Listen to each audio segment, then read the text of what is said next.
Relatives bid to finish ill-fated Shackleton expedition. A century after Ernest Shackleton's ill-fated expedition, descendants of one crew member hope to complete the family's unfinished business and trek to the South Pole. James Manworthy, L., and Ernest Henry Shackleton, R. As England slipped out of sight on August 6, 1914, James Worthy eagerly awaited his next icy challenge. As an experienced alpine climber, the 25-year-old native of Scotland was used to reaching great heights, but now he sought adventure at the bottom of the world. Part of the 28-member crew aboard Endurance, Worthy served as geologist and chief scientific officer for Ernest Shackleton's Imperial Trans-Antarctic expedition.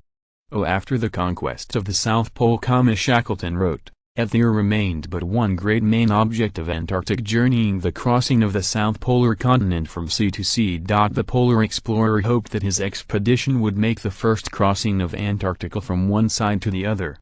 However, in January 1915, Endurance became stuck in an ice pack in the Weddell Sea before it could reach the frozen continent. For nearly 9 months, Worthy and his crewmates passed the time while waiting for a thaw until the pressure of the ice finally crushed the ship and forced its abandonment. Strenuous endeavors are made to free the Endurance from the ice. Credit, Frank Hurley. I'm afraid this will be the last entry in this diary, Worthy wrote in his journal on October 27, 1915.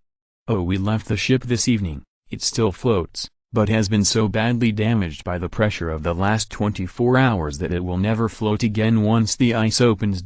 Weeks later, the wreckage finally sank along with the crew's hopes of reaching the South Pole. The mission of the expedition changed from glory to mere survival. Adrift for months on an ice floe, the expedition ultimately landed in April 1916 on uninhabited Elephant Island, while Shackleton and 5 others set off in an open lifeboat on a daring 800-mile voyage to South Georgia Island. Worthy stayed behind and helped to maintain morale until a rescue crew arrived 4 months later. Ice conditions in August 1915 during the Imperial Trans-Antarctic Expedition, 1914-17. Led by Ernest Shackleton. The Endurance is in the background. Credit, Frank Hurley. Worthy returned home safely, but his dreams of reaching the South Pole had been abandoned with the expedition. Now, a century later, his descendants are planning to complete the family's unfinished business and trek to the South Pole. Alice Holmes, Worthy's granddaughter, and her husband, Tim, are among a 12-person expedition that will depart next week on a planned 3-week, 100-mile journey to the South Pole. They hope to reach the southernmost point on the globe on December 15, almost 100 years to the day after Shackleton and Worthy hoped to arrive. The trek, dubbed Expedition 100, will be led by British adventurer David Hempelman Adams and include writer and former Special Air Service Sergeant Andy McNabb, who helped to train the group in snowbound Greenland and the Cairngorms mountain range in Scotland, and 17-year-old B. Edwards. The group will fly from Chile to Antarctica within 100 miles of the South Pole. From there, they will ski and walk across the snow and ice to the South Pole, where they will camp before being flown out on ski planes.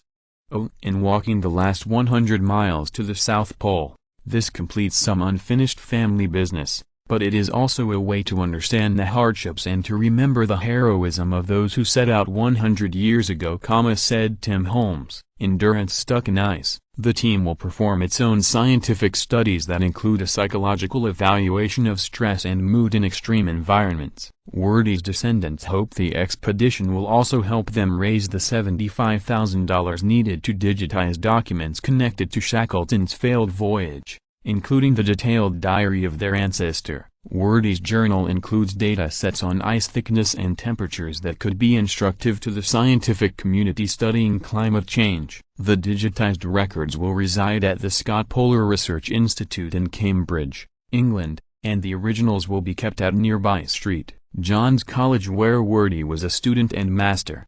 As a team we feel that one of the best legacies of our trip would be the creation of an archive covering Worthy and the other members of the Endurance expedition, so that their narrative can be available to anyone interested in polar science, its history and climate change. Holmes said. Endurance 100 isn't the only trek following in Shackleton's icy footsteps. Last weekend, Henry Worsley embarked on what would be the first ever unassisted solo crossing of Antarctica. Worsley, who had a distant relative aboard Endurance, will not be aided by other humans, dogs, food drops or vehicles on what is expected to be a 75-day journey following the route planned to be used by Shackleton a century ago. The 55-year-old former British Army officer is raising money for the Endeavour Fund, which assists wounded members of the British military.